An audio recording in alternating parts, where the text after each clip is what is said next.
Hello दोस्तों, आप देख रहे हैं योर स्टोरीज बाय फरीद। आज की कहानी कोई आम कहानी नहीं है। ये उस डर की दास्तान है जो दीवारों के अंदर ही नहीं बल्कि दरवाज़ों के बाहर भी मौजूद था। जब हमें लगता है कि हम सुरक्षित हैं, तभी कोई हमें देख रहा होता है। तो अगर आप अकेले हैं, लाइट बंद है और दिल थोड़ा तेज धड़क रहा है, तो तैयार हो जाए, क्योंकि ये कहानी आपका डर बाहर निकाल देंगी। तो बढ़ते हैं उस कहानी की तरफ। मेरी दादी मुझे बचपन में डरावनी कहानियाँ सुनाया करती थी, जिसमें एक कहानी ऐसी है जिसे मैं आज तक भूल नहीं पाया। उस वक्त मैं सिर्फ 10 साल का था जब दादी हमारे साथ रहने आई। दादाजी के गुजरने के करीब 6 महीने बाद की बात है। आज सोचता हूँ तो लगता है उस बड़े से घर में अकेले रहकर वो बहुत अकेली हो गई होंगी। वहाँ पर सिर्फ दादाजी की यादें थी और कुछ दुख, बस वही उनका साथी था। दादी के हमारे साथ रहने पर माँ ने थोड़ा एतराज़ किया था, लेकिन आखिरकार मेरे मॉम डैड ने दादी को हमारे साथ रख लिया। मुझे इस बात से कोई शिकायत नहीं थी। दादी बहुत मज़ेदार थी, हमेशा हंसती बोलती रहती।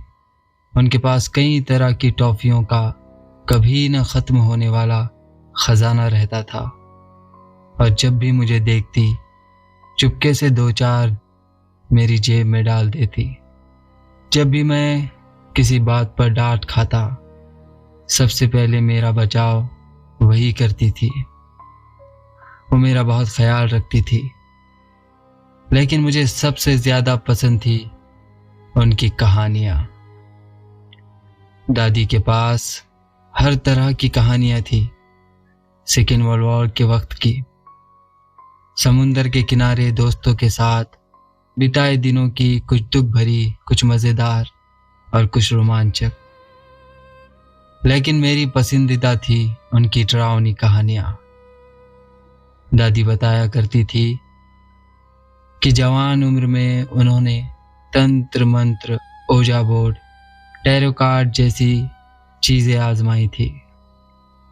ज़्यादातर कहानियाँ मैं सुनकर भूल जाता था, लेकिन एक कहानी ऐसी थी जो आज भी मेरे दिमाग में जिंदा है, और वो कहानी थी शॉवर की कहानी और मिस्टर लॉन्ग फिंगर्स।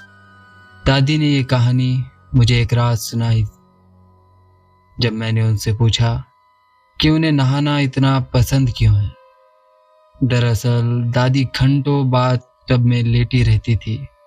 मोमबत्तियाँ, अगरबत्तियाँ और धीमी सी गुनगुनाहट वाला पानी। माँ को ये बात बिल्कुल पसंद नहीं थी, लेकिन जब मैंने पूछा कि उन्हें नहाना इतना अच्छा क्यों लगता है, तो उन्होंने कहा, यही एक जगह है जहाँ मैं सुरक्षित महसूस करती हूँ। फिर वो मेरे पास और पास आ गई और मुझसे कहा, तुम जानते हो, हम जैसे लोग जो थोड़े ज़्यादा इमोशनल होते हैं, उन्हें नहाना ही पड़ता है। शॉवर में मैं कभी इतना समय नहीं बिता सकती, वो बहुत ख़तरनाक होता है।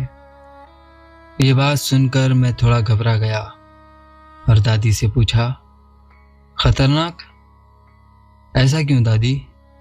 मेरी बात सुनकर उन्होंने पहले खिड़की की तरफ देखा और फिर मेरी तरफ, और मुझसे कहा, अगर तुम शॉवर में 10 सेकंड से ज़्यादा आंखें बंद रखोगे तब। इतना सुनकर मैंने बीच में ही दिलचस्पी से पूछा, तब क्या दादी? उन्होंने मुझसे पूछा, तुमने वो खेल खेला है जहाँ कोई पीठ घुमा लेता है और बाकी लोग चुपचाप उसके पीछे आ जाते हैं। मैंने सिर हिलाकर कहा, जी हाँ। दादी ने आगे कहा, शॉवर में भी वही होता है। और फिर उन्होंने फुसफुसाकर कहा, जब तुम आंखें बंद करते हो तब मिस्टर लॉन्ग फिंगर पास आ जाता है। ये बात सुनकर पता नहीं क्यों मेरी रीढ़ में ठंड दौड़ गई। मैंने पूछा, मिस्टर लॉन्ग फिंगर्स, वो कौन है दादी? उन्होंने गहरी सांस ली और कहा, कोई नहीं जानता। कुछ कहते हैं वो गर्मी और इंसानी गंध से अट्रैक्ट होता है। कुछ कहते हैं वो भाप के जरिए हमारी दुनिया में आता है। लेकिन जिसने भी उसे देखा है वो फिर कभी कुछ बता नहीं पाया।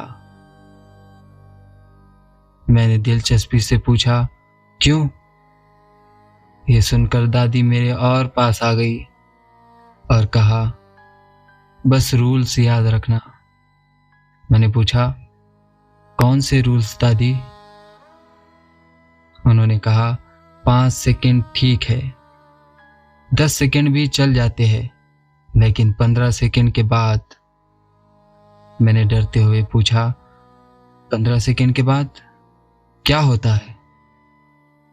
उन्होंने कहा, तुम्हें लगेगा कोई तुम्हें देख रहा है और फिर अचानक तुम्हारी कांच पर उंगलियों की आवाज आएंगी, टैप टैप टैप।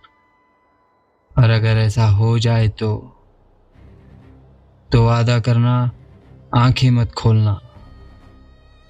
ये कहानी सुनने के बाद मैं उस रात सो नहीं पाया। शॉवर लेना एक डर बन गया था। आंखें बंद करते ही दिल तेज धड़कने लगता। मैं जल्दी जल्दी बाल धोता और गिनती करता, और जैसे ही डर बढ़ता मैं अपनी आंखें खोल देता और हर बार कांच की तरफ देखता, सिर्फ ये देखने के लिए कि मैं अकेला हूं या नहीं। माँ को जल्द समझ आ गया कि कुछ तो गलत है। जब उन्होंने दादी से झगड़ा किया और उनसे पूछा कि उन्होंने ऐसी कहानी मुझे क्यों सुनाई, उसके तकरीबन 1 हफ्ते बाद दादी मेरे कमरे में आई और मुझसे कहा, बेटा, मैं तुम्हें कुछ नहीं होने दूंगी, मैं उसे भगा दूंगी। एक सुबह मेरी आंख शॉवर की आवाज से खुली। मैं दौड़कर दादी के रूम के करीब गया तो देखा कि उनके रूम का दरवाज़ा खुला हुआ था। उसके बाद मैं अंदर गया तो मैंने देखा शॉवर के अंदर मेरी दादी ज़मीन पर पड़ी हुई है। उनकी आंखें खुली हुई है और एक हाथ उनका दिल पर है और उनका दूसरा हाथ सामने लगे कांच पर। जल्दी से एम्बुलेंस को कॉल किया गया। उन्हें जल्दी से हॉस्पिटल ले जाया गया। उन्हें देखने के बाद डॉक्टरों ने कहा कि दिल का दौरा पड़ने से उनकी मौत हो चुकी है। लेकिन मैं जानता था और आज भी जानता हूं कि उनकी मौत किस वजह से हुई थी। उसके बाद मैं शावर नहीं लेता, कभी नहीं, क्योंकि जब एम्बुलेंस चली गई मैं वापस उस रूम में गया था और वहां जो मैंने देखा मैं आज तक भूल नहीं पाया। उस शॉवर के कांच पर उंगलियों के निशान थे, सिर्फ अंदर नहीं थे बल्कि कांच के बाहर भी थे। अगर आपको लगा कि कहानी यहीं खत्म हो गई तो आप गलत है, क्योंकि कुछ साए कहानियों से खत्म होने के बाद भी हमारा पीछा नहीं छोड़ते।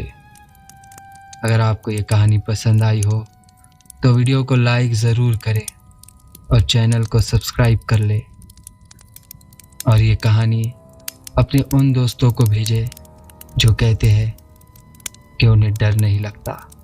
कमेंट में अपनी राय ज़रूर दीजिए और ये बात भी ज़रूर बताना क्या आपने कभी ऐसा महसूस किया है कि कोई आपको देख रहा है, जबकि असल में वहाँ कोई मौजूद नहीं था? और मिलते हैं अगली डरावनी कहानी में। तब तक याद रखिए, वो निशान सिर्फ अंदर नहीं थे, बल्कि बाहर भी थे।